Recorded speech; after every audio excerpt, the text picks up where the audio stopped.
Early in the new year, everyone talks about resolutions, changing attitudes and approaches. I don't know if we've seen that yet, but we have seen an awful lot in the National Hockey League over the last little while.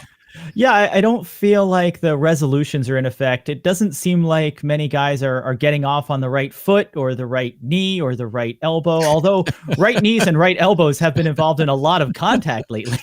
Some left, some right. You know, it's kind of a mixed bag right now. You are listening to the Scouting the Refs podcast. You will find Josh on all the social channels at Scouting the Refs. You'll find me on social channels as well at Todd Lewis Sports. Okay, here it is. It's a big one this week's episode. Suspensions, Christmas payments due, kneel down, little kick, big elbow, sit out a few, goalie down, and no whistle. You know what? Let's start there because that was a bit of a discussion point over the last few days. This one involved the game with the Colorado Avalanche and the Buffalo Sabres. Colorado did eventually win the game, but head coach Jared Bednar was not very happy afterwards because his goaltender, Scott Wedgwood, suffered an injury on the play. And adding insult to the injury was a Sabres goal scored on the play. This was kind of a strange set of circumstances. Sabres forward Zach Benson hit Avalanche center Parker Kelly. Benson falls into Wedgwood. Wedgwood is legitimately injured, but Benson collects the puck and then puts it in the net, actually going around the referee to do so, and it's still a goal. It still is. And you got to look at two different factors here. So the first one we'll look at is goaltender interference, because you have a defending player bumping the attacking player into his own goaltender, which negates the goaltender interference or the possibility of a goaltender interference call. So right off the bat, we've got no goaltender interference. Now, clearly he's injured, or clearly I should say he's down and out of the play. Whether he's injured, how seriously he's injured isn't readily apparent. And that's where the officials fall under Rule 8.2, which is requiring that play not be stopped until the injured player's team gets control of the puck. So you're looking for a change of possession. This is similar to some of the other rules we see in the attacking zone where we have an immediate scoring chance or an impending scoring chance, those types of things. So possession is what drives the whistle here. If a player is seriously injured, and the rulebook actually calls specifically, in the cases where it's obvious that a player has sustained a serious injury, they can stop play immediately. If it's not obvious that it's a serious injury, they play on until we have a change of possession. We've seen it with guys that have blocked shots. We've seen it with some really injured guys hit with a puck, bleeding on the ice, and they play on. And of course, the coach is going to be furious after the fact. Your guy's hurt out there. He's not able to play. And in this case, a goal gets scored against you. But by the letter of the law, it's the right rule. If it's not an obvious serious injury, they have to play on until the change of possession. It was unfortunate that it ended in a goal against. I know Bednar was frustrated. If I was the coach, I'd be frustrated too. I'd probably be blowing up at the officials and blowing up at the rule book to say, look, my guy was hurt out there. You need to stop play. But unless you have possession, they do play on. It's I don't want to say we're tempting fate, but it seems an unusual set of circumstances that, well, yeah, it's he's injured, but he's not that injured. I'm driven to images of the Black Knight in Monty Python on the Holy Grail. It's just but a flesh wound. Exactly. It's a flesh wound we play on out there. And look, hockey players are tough, and we know they go through a lot of things, and you're battling. But like I said, we've seen guys where they're hitting the face with a puck, they're bleeding out on the ice, and we're playing on. Or maybe less serious, but potentially worse, a goaltender loses his helmet and we play on where he doesn't have his mask because the opposing team has a scoring chance. And yes, they can fire a 100-mile-an-hour shot from the point at a goalie without a helmet, and it's perfectly legal because his team has to get possession, or that scoring chance has to be lost, a puck in the corner out of the zone, something like that. So I think you nailed it, Todd. We are tempting fate, and thankfully, we haven't had serious injuries from those plays. We haven't had anything serious here. I mean, of course, the goaltender, it looks like he'll be out for some time. So the injury ended up being serious. He left the game. But from the officials at that point in time, unless we blow a whistle every time a guy's down on the ice, this is what we have to live with. And if we do that, we're going to have more dives and more guys drawing whistles at unfortunate moments. So it's a tough balance to maintain there for the NHL refs.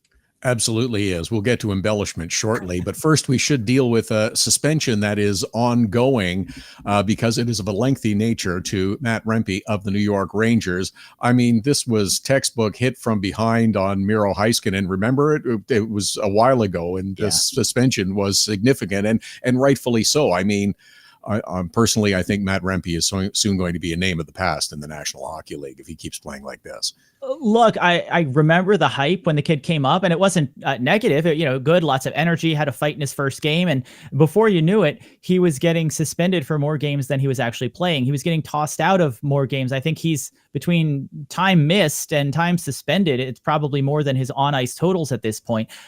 You've got to play smart. You've got to play hard. He's a big, strong guy, and when your elbow is up, you need to make sure you're still hitting legally. And you need to time your hits right so you're still hitting legally. Just because you're a big guy doesn't mean you can get away with more nasty play or more illegal plays like this one was. So it's unfortunate. I mean, this was a clear-cut case to me, Todd, of how long was it going to be. Then they announced it would be an in-person, which I was in agreement with. I figured 5 or 6. I think 8 is strongly sending a message to a young player who, like I said, has spent more time suspended than he has on the ice. So it's the right call. I haven't heard anything about the Rangers appealing it. I don't think there's any grounds to do so. I mean, certainly they could. It would then go to an outside arbitrator, and by the time it gets resolved, the most he would get is a few dollars back. But I think it was the right call on this one. I'd love to see the guy stay in the league, but if he keeps playing the way he is, I'd say he'd be out of it. But it looks like player safety is going to do that for him. Yeah, you can't stay. You can't play. He can't play this way, and unless it changes, he is going to be out of the league pretty quickly. Okay, some Christmas bills have come due for players. Philadelphia Flyers forward Matvei Michkov, just under $2,500 for high-sticking LA forward Quinn Byfield, and Chicago Blackhawks also have Pat Maroon paying a fine of just under $3,400. That for elbowing Dallas Stars forward Maverick Bourque. These two incidents occurred, and yes, that's the maximum allowable. Going for the max. And of course, depending on your salary, the max is different for some players than others. And for everybody who gets frustrated by this, remember the Players Association negotiated this. It's in the CBA between the NHL and the NHLPA. And it's more important for the Players Association, or at least they believe it's more important to keep dollars in their players' pockets than to keep them from killing each other out there. Because I mean, you're hitting a guy from the PA and you're defending a guy from the PA. I would think they'd want more harsher disciplinary issues when you're taking a guy potentially out, but it is what it is. I think these were both easy ones.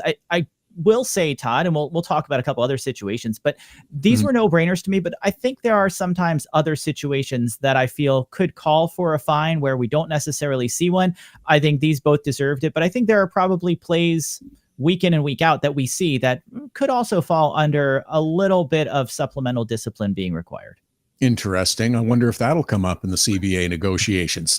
Somehow I don't think either side is going to be really happy to dig that up. So let's deal with the other fines then.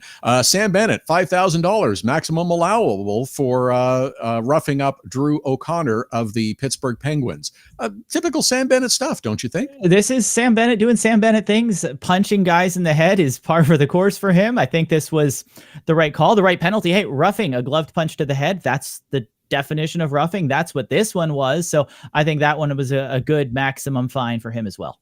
Okay, and the other fine to Dougie Hamilton of the New Jersey Devils, $2,000 for embellishment. And if he's getting fined, that means he's a repeat offender. Yeah, Dougie went for a dive there, and it was his second one that they've busted him for.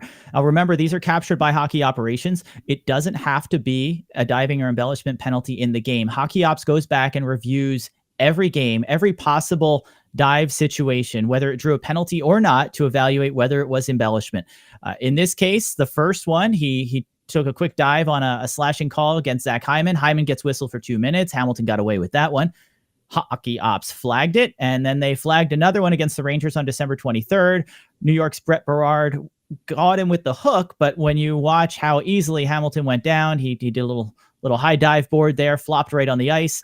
He was whistled for the embellishment on that play, so he did get a penalty for it, and now he gets the $2,000 fine. So he gets to hopefully reconsider his New Year's resolution to not do that. If he does it again, it'll go up to $3,000. And he's the third diver busted so far this year. We don't know who's had warnings, but Edmonton's Jeff Skinner and Josh Norris of the Ottawa Senators are also on the $2,000 fine diving list.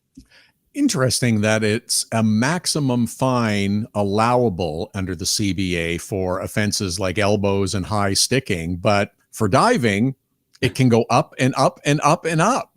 Well, I like it, and we haven't had it happen in a while where we started to put the warning signs up on the website about, hey, some guys are going to have to be careful because it does escalate. Your first citation for diving is a warning, then it's $2,000, then it's $3,000. Your fourth dive that they catch you for is $4,000, but that's when things get fun, because the fifth time you are cited in a season for diving or embellishment, you get a $5,000 fine, and so does your head coach. So that's the one I'm waiting for, Todd. I'm sorry. Yes. Sorry. Your coach gets $2,000. It does go up to $5,000 eventually for the coach, but that fifth one is $5,000 for the player, $2,000 for the coach. All right, let's get to some more traditional incidents. Boston and Washington. It's Bruins Oliver Wahlstrom pursuing the Caps Martin Fehervary towards the end boards to pursue a puck. Wahlstrom gives him a shove at the goal line. He goes crunching into the end boards. There's a scrum, of course. The players unpile. Major penalty called. It's reviewed. It stands. This one's very straightforward to me. It's not a terrible check, but it's unnecessary and causes Fehervary to crash into the end boards. Yeah, this looked textbook to me under Rule 41-1. It's a penalty for a player who checks an opponent, a defenseless opponent, in such a manner that causes them to hit or impact the boards violently or dangerously, which absolutely happened here. Severity is what determines the difference between a minor or a major penalty. In this case, they went with a major penalty. Can't argue with that. And then Rule 41-5 requires that if you've called a major penalty, and there is an injury to the head or face, which there was, he was cut on the play, it's an automatic game misconduct. So this one was spelled out pretty clearly by the rule book, and I think it checked all the boxes there to be a major for boarding with the automatic game. So the right call there. I think you said it right, though, Todd. It was a dangerous play. It was one that's clear cut, but it didn't rise to the level of supplemental discipline. It wasn't bad enough. Look, we don't want these kinds of hits, but the in-game punishment, I think, was sufficient for this hit. Yes. Again, it's a little push. It's trying to maneuver a player, yep. and it's a bad result is what happened at the end of this one, I think. That's it. And you want to look at what the player's doing when they're going in. Are you lining him up for a hit? Is it dangerous from the time you start to initiate the hit? Is it dangerous the whole way in? We've always said, was he looking at numbers all the way? Those types of things are what you want to check out and consider when you're looking at supplemental discipline for it versus just the call in the game itself. Okay, let's get to all the kneeing incidents that we've seen over the last little while. And we'll begin with the Battle of Florida, or the latest one. Panthers and Lightning, Nikita Kucherov, again, Matthew Tkachuk. These two have a coming together. It is a knee-on-knee collision. It's kind of a nasty fit. I don't think it was a really malicious hit by Kucherov. However, the result is it's a bad hit, and he got a major penalty, and it stands up. And after review, it should have been. It absolutely should have. It's a bad hit. Like you said, it's a scary one for both players. You don't know when you're having one of those knee-on-knee hits, you could get the worst of it. So seeing star-on-star violence when it comes to a knee-on-knee hit is not what you want from either team here, because your guy could be getting the worst of it as well. It's the right call. It's Rule 50 is kneeing, and you don't have to stick your knee out. 51 says, or Rule 50.1 says that it's a player leading with his knee, and in some cases extending it outward. Well, this was leading with his knee. He was leading all the way. I mean, he was moving straight in. He doesn't change his body position. He's lining up Tkachuk for the hit, and that knee is in front the whole way. It just happens to be a knee-on-knee hit. So I don't know that he was intentionally going knee-on-knee. I don't think he was. I think he was gliding in to make contact. It just happened that their knees lined up, but he's leading with the knee, so that justifies the major penalty for kneeing, which is the right call on this one. An example of you mentioning the sticking the knee out to make contact with a player does occur involving the New Jersey Devils' Timo Meier.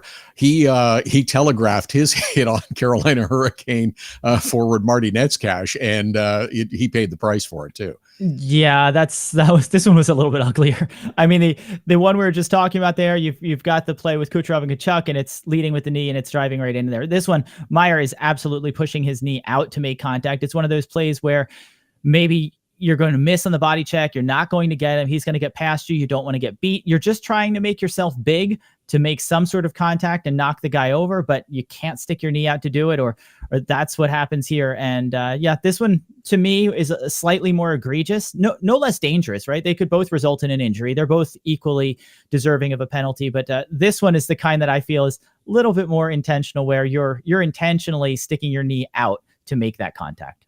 No, undoubtedly here. Okay, there was also an incident in the World Junior Championships, which are wrapping up minus Team Canada. Team Canada lost one of its best forwards in a quarterfinal match. It was Cole Beaudoin, who had a knee-on-knee hit on Czechia forward Peter Sikora. Beaudoin was given a major penalty and a game misconduct for kneeing, but there's been a lot of talk and discussion about whether this was a severe enough penalty to warrant such a severe suspension or the misconduct penalty.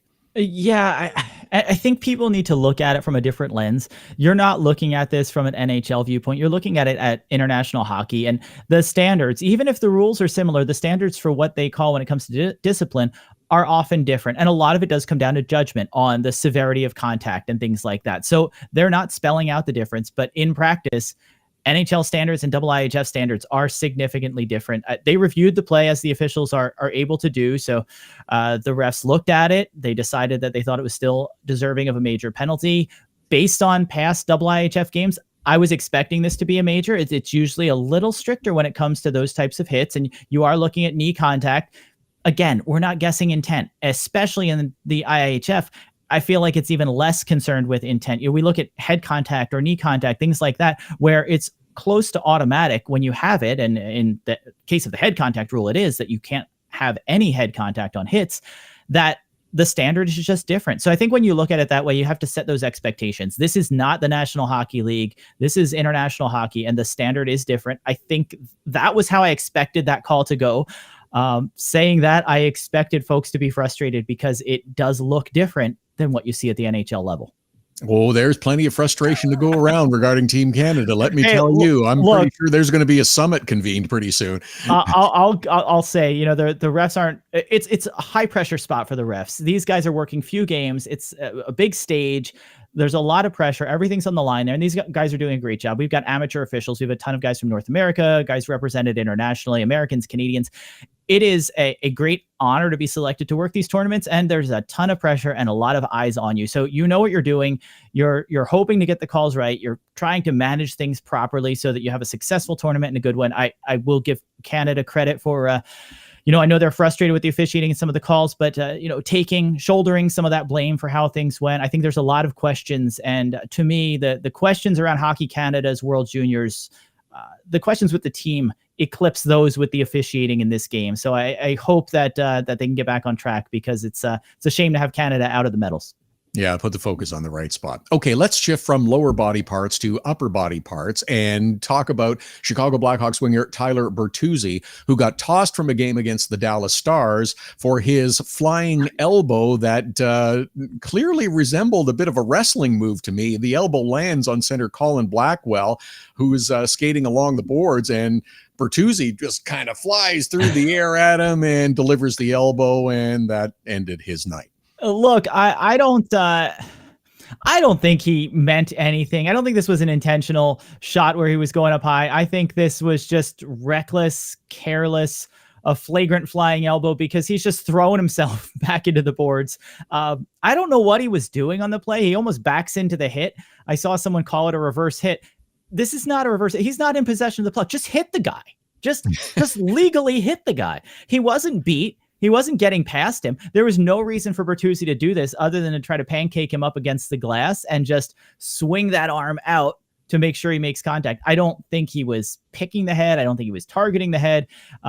It's a really bonehead move, because it's probably the worst option he had at that time. He could have done a whole bunch of other legal things, probably more physical, and probably a better job of separating him from the puck. But whatever that was, it was a mess. So I think it was the right call there, but it was just not the best move, not the best play, not intent to injure, but definitely reckless. Yeah, we'll go with that. There was a very feisty game recently between the Vancouver Canucks and the Calgary Flames. Multiple fights. It drew comparisons to and digging up the video of the line brawl game with John Tortorella and Bob Hartley coaching those teams at the time. There's another incident that took place in this game, though, that really didn't get a lot of attention. And I'm a bit surprised because it was Vancouver's Pius Suter who, as he's falling, attempts to kick Calgary's Joel Hanley, or at least that's the way it appeared to me. That's what it looked like to me too, Todd. This was crazy. I get that the officials may have missed it during the game. And that means all 4 officials, by the way, not just the referees, but the linesmen too. That one was officiated by Ghislain Hebert, Mitch Dunning, Derek Nance, and Ryan Daisy. So we've got a pretty veteran crew, especially on the lines there. And the referees should have seen this. The play was happening right there, and the linesman should have seen this. Look, there's a lot, so I'm not expecting him to watch everybody's skates, but this would have been a match penalty, which means that the linesman can stop play. He can call it. He can report it to the referee to have it issued. It's clearly a kick to me from Suter here. Rule 49.3 calls for a match penalty on any player who attempts to kick another player, whether or not there's an injury, whether or not he makes contact. It's a match penalty. He should be gone for the game. They missed it. There's nothing you can do. You can't challenge for a missed call. The referees missed it. The linesmen missed it. Their focus may have been elsewhere with everything else happening, and you're not necessarily watching what a guy's skates are doing when he's getting up from being down on the ice. But this one, to me, Todd, was a missed opportunity to levy some discipline. So the question I have, if the players do this, and if the officials missed it, which we can live with in some cases, where's player safety? This was a match penalty level offense. Are we not going to get a fine or anything, any mention after the fact? Good question. Yes, Department of Player Safety. We're waiting on a bit of an answer for that. You're right. That's that should be at the very least he should be fined for that. Yeah, and that brings me to a good thought there, Todd. Of if we're looking at that, this is a match penalty. So the guy's tossed. He's done for the night. If player safety looks at it after the fact and they see an infraction that deserved something that would be major in a game or match penalty, that level, we'll say match penalty to keep it simple. If it's a match penalty level offense, automatic 1-game suspension. If we missed it in the game, we missed it during the game. Sorry, the officials missed it. We'll give them a break on that one. We missed what should have been a match penalty, 1-game ban. I rubber stamp it. It's good for me. Absolutely. 100%. Okay. There was one other suspension to discuss. It involves the Nashville Predators and Minnesota Wild. Preds forward Zachary L'Heureux gets a match for slew-footing Minnesota Wild captain Jared Spurgeon. Slew-footing. It was an actual slew-foot, and it was called a slew-foot. They got it right. The officials got it right. The player safety got it right.